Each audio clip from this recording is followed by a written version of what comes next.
अस्सलामुअलैकुम व्यूअर्स, मैं आज आपके लिए लेके आई हूँ बहुत ही मज़ेदार लच्छा पराठा की रेसिपी। ये लच्छा पराठा बनाने और खाने के बाद आप बाज़ार वाले लच्छा पराठा को भूल जाएंगे। ये बहुत ही क्रिस्पी और बहुत ही मज़ेदार बनता है। आप इसको बनाएं और अचार के साथ या सालन के साथ खाएं। चलिए शुरू करते हैं अपनी लच्छा पराठे की रेसिपी।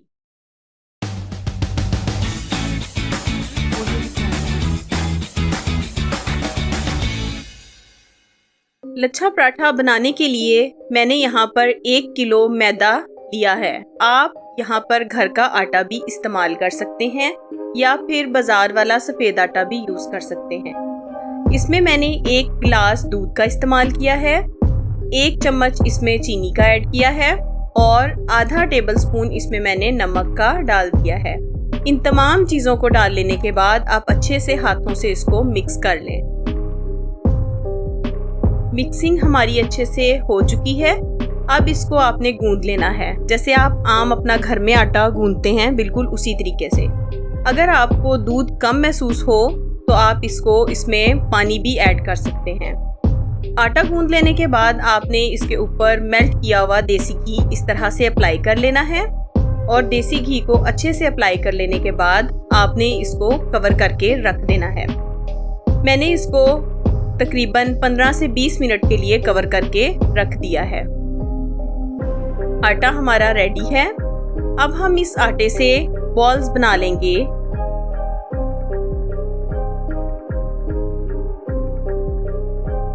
गोल गोल आपने इसके पेड़े बना लेने हैं। जितने भी आपको पराठे चाहिए उतने आपने इसके पेड़े बना लेने हैं। ये देखिए, इस तरीके से आपने इसको कुछ कांटा लगाते हुए इसको गोल गोल करते जाना है और इसके पेड़े बना लेने हैं। मैंने इससे तकरीबन 3 या 4 बना लेने हैं। पेड़े हमारे तैयार हो चुके हैं। पेड़े बना लेने के बाद भी आपने इसको कम से कम 10 से 15 मिनट के लिए रख देना है। पेड़ा हमारा सेट हो चुका है। अब हम इससे गोल रोटी बनाएंगे। जिस तरह आप घर में आम अपनी रोटी तैयार करते हैं उसी तरह से इसको हमने ऐसे गोल करते जाना है और हाथों और बेलन की मदद से इसकी मुकम्मल रोटी तैयार कर लेनी है। मैंने इसको बेलन की मदद से गोल कर लिया है। ये देखें, पूरी आपकी रोटी तैयार हो चुकी है। अब इस रोटी के ऊपर हम घी लगाएंगे। आप घर में कोई भी घी लगा सकते हैं। मैंने इसके ऊपर मेल्टेड देसी घी यूज़ किया है। आप इसको ऑयल भी लगा सकते हैं और घी भी लगा सकते हैं।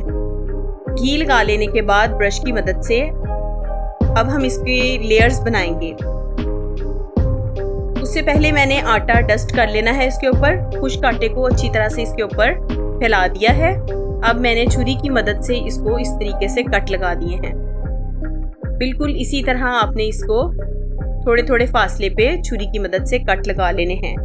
अब इन कट्स के ऊपर आपने इसको इस तरीके से फोल्ड करते जाना है, जिस तरह से मैं आपको दिखा रही हूँ। ये सारी आपकी लेयर्स बनेंगी। फोल्ड कर लेने के बाद 2 उंगलियों को इस तरह से आपने 2 उंगलियों को लपेटते हुए आपने अच्छी तरह से इसको कवर कर लेना है और ये हमारा पेड़ा इसका तैयार है। इसी तरह से हमने बाकी भी बना लेने हैं और बना के इसको मैंने तकरीबन 10 मिनट के लिए रख दिया। 10 मिनट कंप्लीट हो चुके हैं और अब मैं इसको पराठा बना लूँगी इससे। इसको हाथों की मदद से अब आपने गोल करना है। यहाँ पर आपने कोशिश करनी है कि आप बेलन का इस्तेमाल ना करें, रोलिंग पिन का इस्तेमाल ना करें। अगर आपने बेलन या रोलिंग पिन का इस्तेमाल करना है तो बहुत ही नरम हाथों से, जिस तरह से मैं कर रही हूँ, बिल्कुल लाइट इसको आपने इस तरह से प्रेस करते हुए और आपने इसको गोल कर लेना है। और पराठे को आपने बहुत ज़्यादा पतला नहीं करना, इसको थोड़ा थोड़ा मोटा रहने देना है।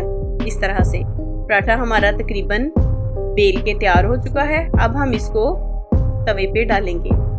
तवा हमारा तेज़ गर्म हो चुका है। इसके ऊपर अब मैं देसी घी को ब्रश की मदद से लगा दूंगी और ऊपर हम पराठा डाल देंगे। अब आपने इसको बिल्कुल इसी तरह से सेकना है जिस तरह आप अपने घर में अपना सिंपल पराठा तैयार करते हैं या फ्राई करते हैं। अब आप इसको पलट लें। ये पक रहा है हमारा और बहुत अच्छी लेयर्स मुझे नज़र आ रही हैं। मैंने इसके ऊपर अब देसी घी ही मेल्ट किया हुआ लगाया है। आप इस पे ऑयल भी लगा सकते हैं और दूसरा घी भी यूज़ कर सकते हैं। ये देखें कितनी अच्छी लेयर्स इसकी तैयार हो रही हैं, कितना क्रिस्पी और लेयर्स वाला पराठा, लच्छादार पराठा आपका रेडी हो रहा है। ये बाज़ार से बहुत ही ज़्यादा हेल्दी और बाज़ार से ज़्यादा अच्छा है। इतनी अच्छी लेयर्स इसकी आ चुकी हैं। पराठा हमारा तकरीबन फ्राई हो चुका है। ये हमारा पराठा सर्विंग के लिए तैयार है। देखें कितने मज़ेदार पराठे हमारे रेडी हैं। अगर मेरी रेसिपी अच्छी लगे तो इसे लाइक और शेयर करना मत भूलें, और अगर आप मेरे चैनल पे नए हैं तो इसे सब्सक्राइब भी ज़रूर करें। अगर आपको कोई बात समझ ना आए तो आप मुझसे कमेंट्स में पूछ सकते हैं। पराठे को आप चाहे अचार के साथ इस्तेमाल करें चाहे सालन के साथ, ये बहुत ही अच्छा लगता है। अगली वीडियो तक के लिए अल्लाह हाफिज़।